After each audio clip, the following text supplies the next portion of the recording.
3 years, his family wondered what happened to Emmanuel. He was a 51-year-old father of 5 from Brakpan.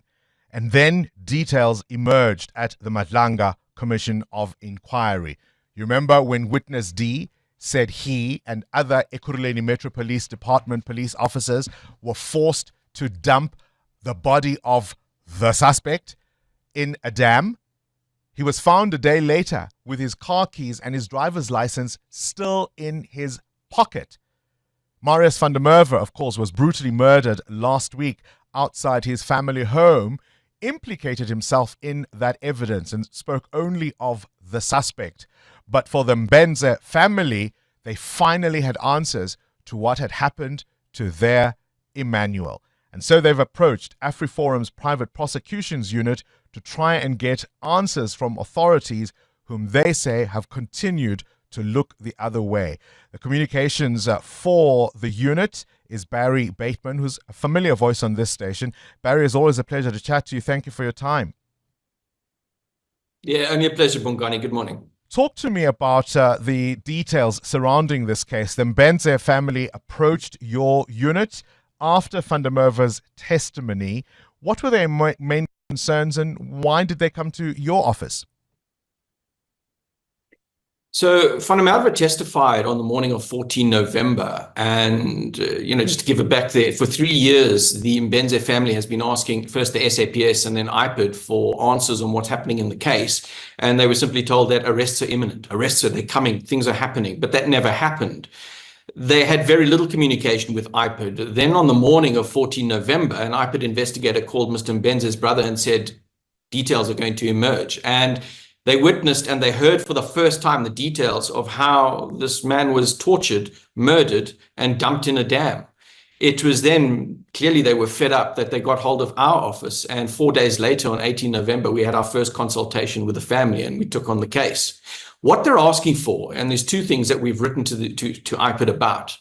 And the first is we want a comprehensive and detailed update on the status of the case. This story of things are happening, expect arrest soon is simply unacceptable for a family that has been yearning for answers. Secondly, we want to understand why the long delay in enrolling this matter. Mr. van der Merwe himself testified and he confirmed that he admitted to his role in torturing Mr. Mbense. While he says he had no role in the murder, he does admit as well to dumping Mr. Mbense's body in a dam.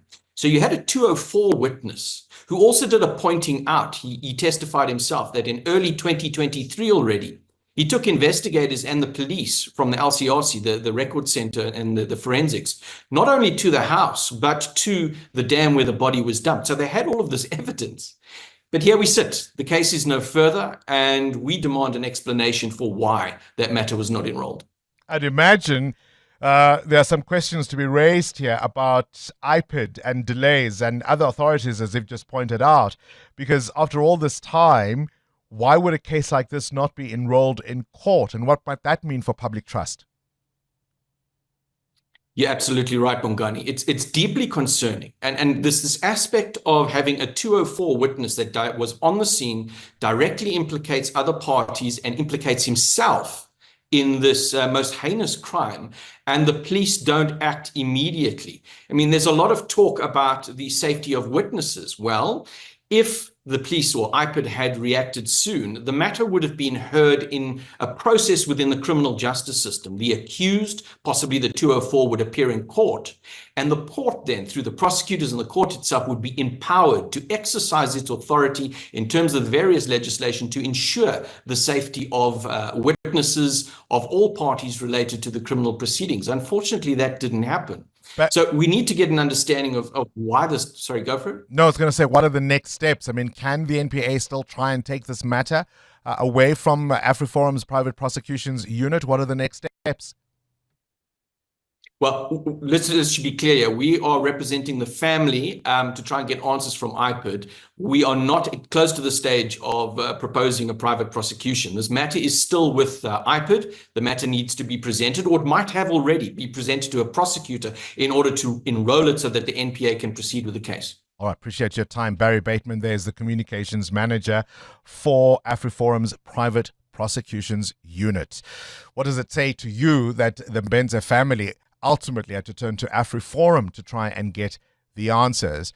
But more importantly, as I think Ukoko Aubrey Majiku always points out, there are no heroes and villains in some of these stories, or at least I think his term is that there are sometimes angels with horns and devils with halos, because, of course, nobody deserves to be killed in the way that Marius van der Merwe was killed in front of his wife and children. But certainly, Emmanuel Mbense did not deserve to be tortured and had his body dumped in a dam either.